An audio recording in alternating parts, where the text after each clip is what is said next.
เจ้าพี่น้องเด้อใครจะครับตาแกงลงตรงครับถอยปีปรับเด้อพี่น้องก่อนฟังเด้อเนอว่าปีเด้อยังยอมตรงกามเด้อไปละ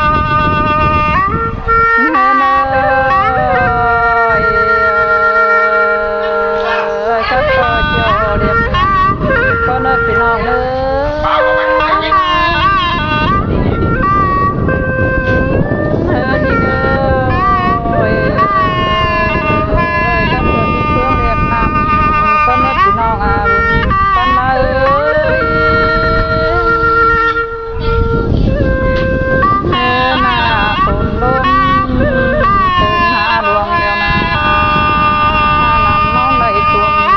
พี่น้องเอ้ยตัวไอ้เองน้องไปเศร้าบุกหลัวได้พี่น้องเอ้ย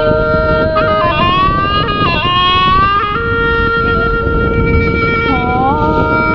ยต่อหยุดเมืองได้รัวได้เดี๋ยวก็ย้อนฟ้าโดนอว่าก็เปลี่ยนต่อยได้นิดได้ผู้เด็กน้องปันเอ้ยตกไปเดียวเฮ้ยน้อยตัวมีกันเนวุ่นปานา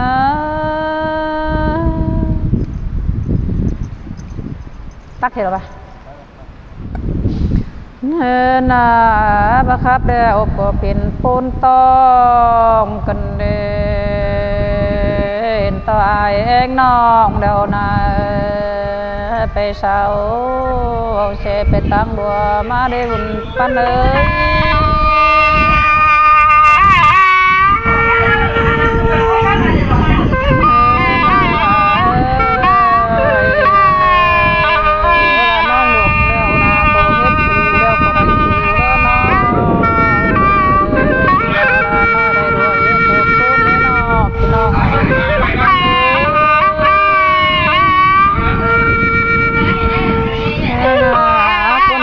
เดี๋ยวก็ได้ลายกินเล็กกินน้องเอ้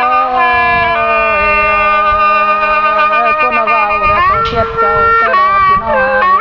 ปันลาย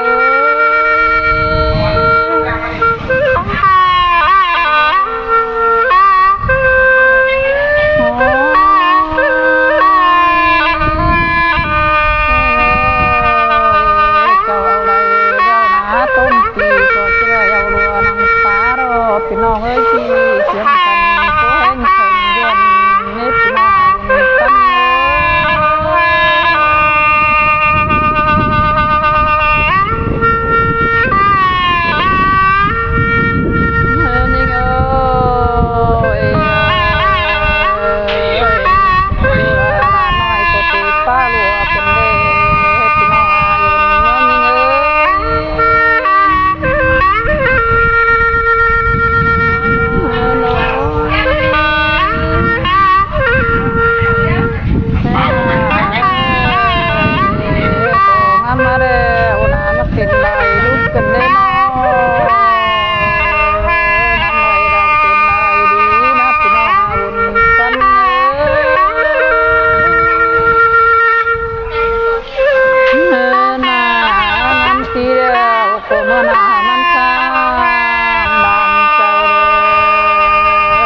ปันนาลูกเลี้ยงบ่มีงานเลยนะพี่น้องเรามาสาวคัดปล่อยงานเราพี่น้องเอ้ยลงฟังเมืองลุงเฮาเด้อโอ้ยมีแมงแล้วสองพี่น้องก็เถียงกันปล่อยแมงกันเด้นี่เฮ้ยร้อนครับร้อนทิ้งแล้วนะไปตีงาพี่น้องติ้งลายเฮาฟังเด้อ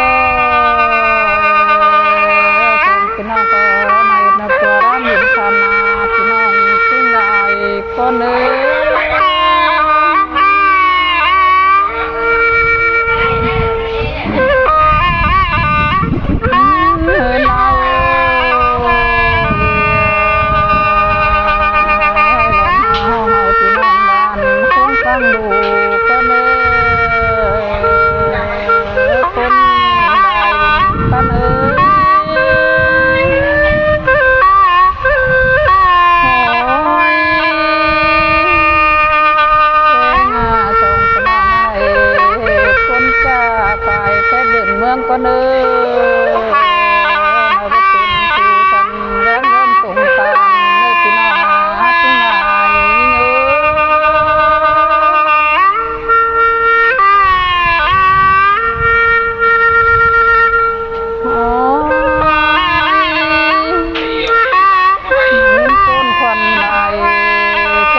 ต่อยตบพี่เฟืองเรียบน้ำสินอบพี่น้องเอ้ย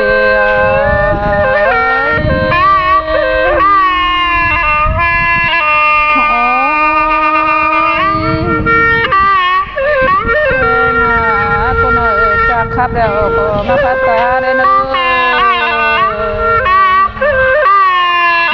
ขนาดพี่น้องไว้ก็น่าจำจ่าเรามาจ่าไปส่งพี่น้อง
กันมาไปเลยเราจมกันแต่งเนื้อพี่น้อง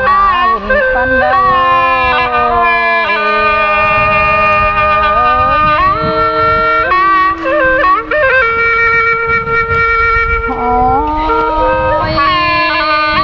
แต่งครับแล้วนะก็แต่งฟ้าฝนได้วุ่นปันเอ้ยยุ่ยฟ้าฝนด้วยระยะเป็นวุ่นปัน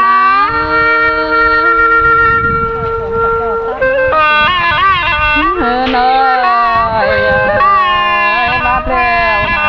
ไปรับนายนำฟ้าหมดลงไปเลยปัน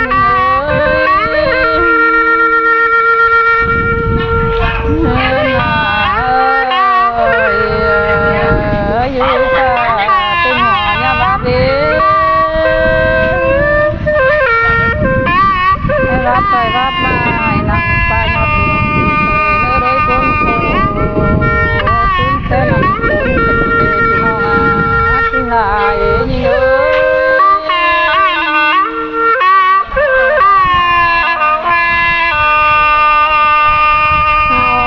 ยลานาฟาเรโรข้าวโพดข้าวเปล่าโดนพี่น้อง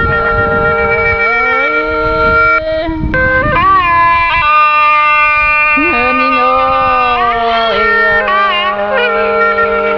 ฟ้าลมแล้วนะ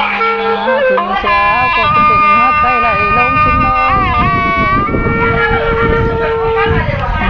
นาฟ้าจิลมแล้วนะลมนายหายนาฝนยิ่งเต่าตั้งปาจี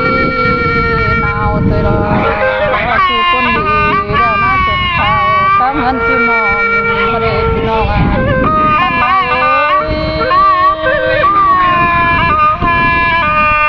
นาจิโรแมวปล่อยลมเนี่ยลมวิวเนอฟ้าลมเนี่ยปิวเสียเชื่อเย็นน้ำสั่งลมเนอ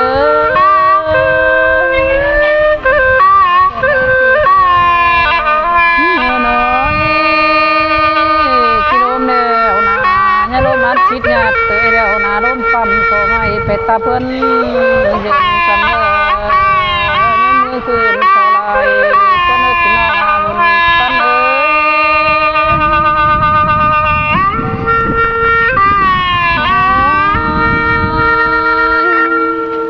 ปลายมือคืนสลายก็นึกถึงเมื่อเลย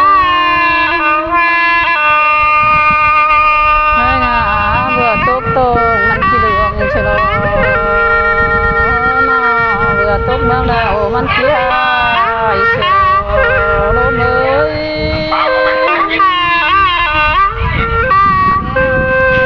เนยลมไปเต่าว่าลมเมื่อเนยลมไปเต่านั่นแหละที่สอดซ้ำความ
ครับพี่น้องเด้อครับอิ่มม่วนนั่นไปพักฝนหลายไทยย่ำใส่ตัว